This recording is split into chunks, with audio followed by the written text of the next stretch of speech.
Okay, part two is the useful part. Part one is like the core of what's going on.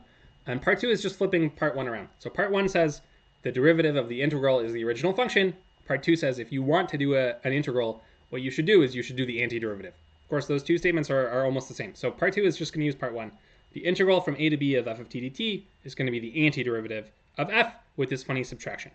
So assume f is the antiderivative of lowercase f, therefore f prime of x equals f of x.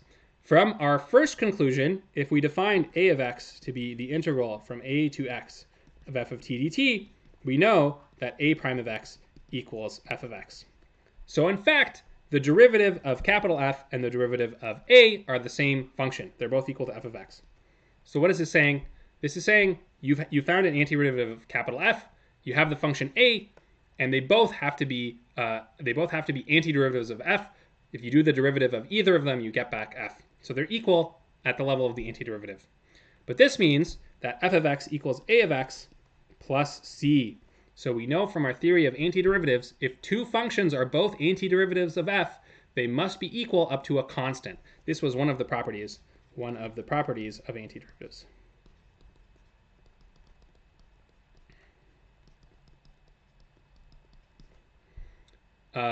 Okay, so f of b is a of b plus c.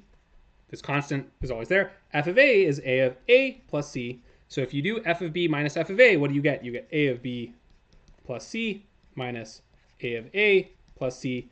This is the nice part. When you do this difference, f of b minus f of a, whatever the constant c is, it cancels out. So there's a constant here and a constant here. So that you get a of b minus a of a. So what have we done so far? Capital F is the antiderivative of f.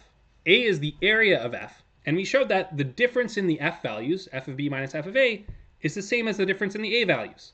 And that's because they can only be different by a constant. And when you're doing the subtraction, whatever the constant is, it doesn't matter. So that is true. And maybe one last step. We'll do one last step here. A of b minus a of a is the integral from a to b of f of x, f of t dt. A of a is the integral from a to a of f of t dt.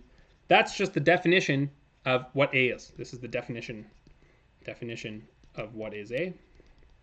So a is the integral, so that's why I just replaced a with the integral. And the integral from a to a, that one's 0. So this is the integral from a to b of f of t dt. So this is why when you do the difference of any antiderivative, you get the integral, because the difference of any antiderivative is the same as the difference in the area functions, which is what the integral is.